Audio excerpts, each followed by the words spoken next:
Hello friends. तो आज का हमारा टॉपिक है हिस्टामीन का क्या क्या इफ़ेक्ट पड़ता है डिफरेंट डिफरेंट चीज़ों पर, जैसे कि हार्ट पर, स्मूथ मसल पर, ग्लैंड पर, सेंसरी नर्व एंडिंग पर और सेंट्रल नर्वस सिस्टम पर।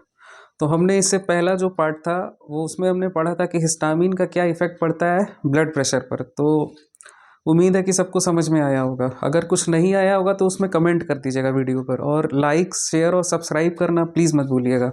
अगर अच्छा लगे तो उसे लाइक करिए और शेयर कर दीजिए प्लीज़, ठीक है। और कमेंट ज़रूर करिए कि जिससे कि मुझे पता चल पाए कि उसमें क्या क्या एडिशनल जो भी चीज़ें हैं, और या फिर कोई अगर आपको कोई और टॉपिक अगर पढ़ना हो तो उसमें कमेंट कर दिया करिए, ठीक। तो इसमें हम आज के लेक्चर में ये पढ़ेंगे कि हिस्टामीन का क्या इफ़ेक्ट होता है हार्ट के ऊपर। पहला, ठीक है, हिस्टामीन इफ़ेक्ट ऑन हार्ट। उस दिन जो पार्ट 1 था उसमें हमने बताया था कि ये जो हार्ट होता है, मान लेते हैं कि ये हार्ट, ठीक है। हार्ट जैसे ये लेफ्ट वेंट्रिकल है, ठीक है, ये है लेफ्ट एट्रियम, ये है राइट एट्रियम, ये है राइट वेंट्रिकल। इतना तो हम लोग ने छोटी क्लासेस में भी पढ़ा है, ठीक है, 10th 11th 12th में भी पढ़ा हुआ है, ठीक। ये 4 चैम्बर होता है। तो हार्ट के ऊपर क्या होता है ना कि सबसे ज़्यादा अमाउंट में अगर कोई रिसेप्टर पाया जाता है, ठीक है, हिस्टामीन का अगर कोई रिसेप्टर पाया जाता है तो वो कौन सा होता है, हिस्टामीन 2, H2 रिसेप्टर, ठीक।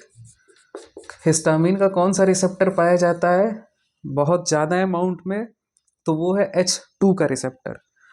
जब जब हम H2 रिसेप्टर को एक्टिवेट करेंगे हिस्टामीन के द्वारा, हिस्टामीन जब जब H2 रिसेप्टर को क्या करेगा, एक्टिवेट करेगा, हिस्टामीन जब जब क्या करेगा, इस H2 रिसेप्टर को जो कि हार्ट के ऊपर मौजूद होता है, जब भी इस रिसेप्टर को एक्टिवेट करेगा तब तब क्या होगा, कार्डियक आउटपुट बढ़ जाएगा हमारा। कार्डियक आउटपुट क्या होगा हमारा, बढ़ जाएगा। मतलब जिस स्ट्रेंथ के साथ हार्ट कॉन्ट्रैक्ट कर रहा है, जिस मजबूती के साथ हार्ट क्या कर रहा है, पंप कर रहा है, वो बढ़ जाएगा, ठीक है। और जिस गति के साथ, जिस रेट के साथ कॉन्ट्रैक्शन कर रहा है, ठीक है, वो भी बढ़ जाएगा, ठीक। तो जब क्या हो रहा है कि जब हमारा फोर्स ऑफ कॉन्ट्रैक्शन बढ़ रहा है, फोर्स ऑफ कॉन्ट्रैक्शन बढ़ रहा है, दूसरा हमारा क्या बढ़ रहा है, हार्ट रेट बढ़ रहा है, ठीक है, हार्ट रेट बढ़ रहा है। क्यों बढ़ रहा है, क्योंकि हमने क्या किया, H2 रिसेप्टर को हमने क्या कर दिया, एक्टिवेट कर दिया। किसने एक्टिवेट किया, हिस्टामीन ने एक्टिवेट किया। तो रिजल्ट क्या आया, फोर्स ऑफ कॉन्ट्रैक्शन भी बढ़ा हार्ट का, मतलब स्ट्रेंथ ऑफ कॉन्ट्रैक्शन भी बढ़ा हार्ट का, और दूसरा हार्ट का रेट भी बढ़ गया, ठीक है, जिस रेट के साथ वो पंप कर रहा था वो भी बढ़ा। तो ये दोनों ने मिलकर क्या किया, इन दोनों ने मिलकर क्या किया, पॉजिटिव आइनोट्रॉपिक एक्शन प्रोड्यूस किया, ठीक है। ये मतलब है, आइनोट्रॉपिक का मतलब होता है कि जिस फोर्सफुली, जितना ये जितनी मजबूती के साथ ये कॉन्ट्रैक्ट कर पा रहा है, ठीक, उसी को हम कहते हैं आइनोट्रॉपी, ठीक है, ये होता है। दूसरा एक होता है क्रोनोट्रॉपी, क्रोनोट्रॉपी, ठीक, ये भी पॉजिटिव हुआ, ठीक। तो होता क्या है, फोर्स ऑफ कॉन्ट्रैक्शन का मतलब होता है आइनोट्रॉपी, रेट ऑफ कॉन्ट्रैक्शन का मतलब होता है क्रोनोट्रॉपी। तो जब जब हिस्टामीन H2 रिसेप्टर को एक्टिवेट करेगा तब तब फोर्स ऑफ कॉन्ट्रैक्शन भी बढ़ेगा, और तब तब हार्ट का रेट भी बढ़ेगा। मतलब आइनोट्रॉपी भी बढ़ेगा और क्रोनोट्रॉपी भी बढ़ेगा, ठीक।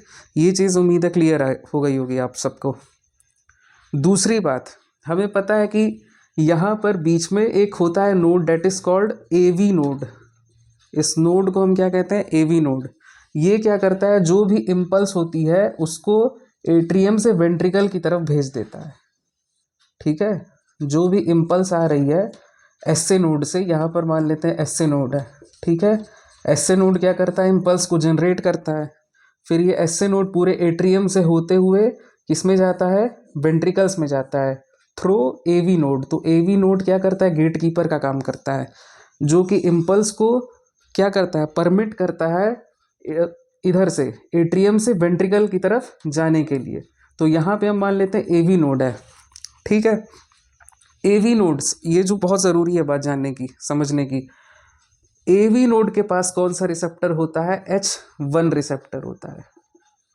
ठीक है, ये चीज़ है, ये चीज़ भूलने का नहीं है। ठीक, हिस्टामीन कर क्या रहा है?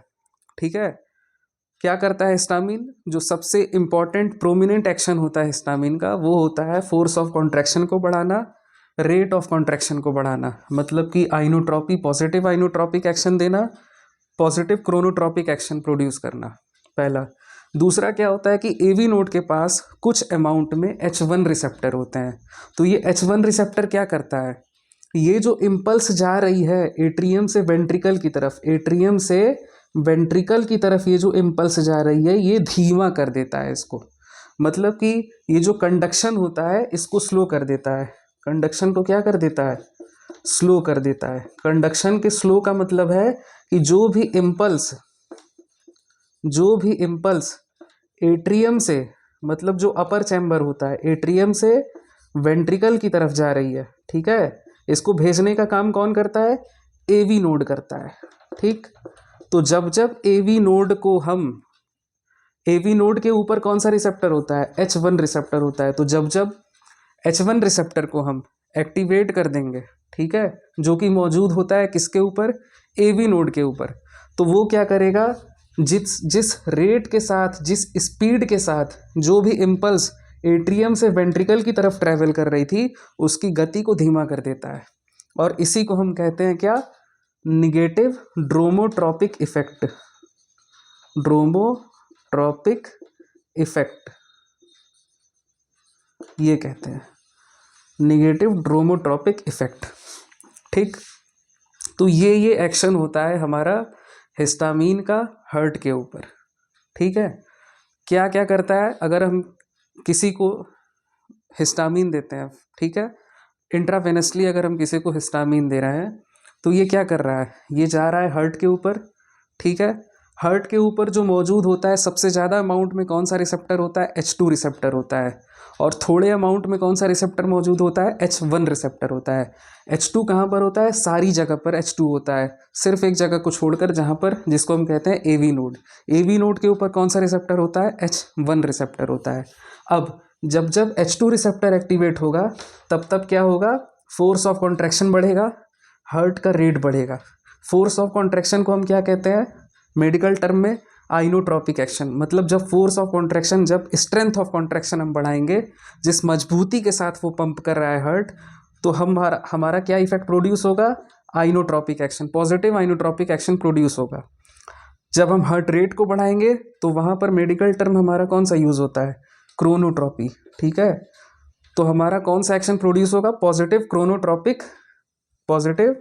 क्रोनोट्रॉपिक एक्शन या फिर इफेक्ट। ठीक है, ये है पूरा हिस्टामीन का हर्ट पर इफेक्ट। ठीक है, और एवी नोड वाला क्लियर हो गया होगा। जब जब हम एवी नोड पर कौन सा रिसेप्टर होता है? H1 रिसेप्टर होता है। जब भी हिस्टामीन इस H1 रिसेप्टर को एक्टिवेट करेगा, जो कि एवी नोड के ऊपर होता है, तो तब क्या होगा? जिस रेट के साथ इम्पल्स अपर चैम्बर से लोअर चैम्बर की तरफ आ रही थी, मतलब एट्रियम से वेंट्रिकल की तरफ आ रही थी, उसकी गति धीमा हो जाएगा, उसका स्पीड क्या हो जाएगा? कम हो जाएगा, जिसको हम मेडिकल टर्म में क्या कहते हैं? ड्रोमोट्रॉपी कहते हैं। मतलब कि निगेटिव ड्रोमोट्रॉपिक इफेक्ट प्रोड्यूस होगा, ये है मतलब कहने का। ठीक है, तो इस वीडियो में हमने ये सीखा कि क्या इफेक्ट पड़ता है हिस्टामीन का हर्ट पर। ठीक, अब ये वाले जो है, ये वाला तीनों, ये 1 2 3 4, ये पार्ट 3 में आएगा। इसका वीडियो पार्ट 3 में मैं बनाऊंगा। ठीक है, तो होप गाइस आपको ये समझ में आया होगा पार्ट 2 का, the effect of histamine on heart. Thank you, और प्लीज़ लाइक करना, शेयर करना, सब्सक्राइब करना मत भूलिएगा। अगर आपको अच्छा लगा हो और अगर कोई बात कहनी हो या फिर कोई फीडबैक देना हो, तो प्लीज़ कमेंट कर दीजिएगा। Thank you.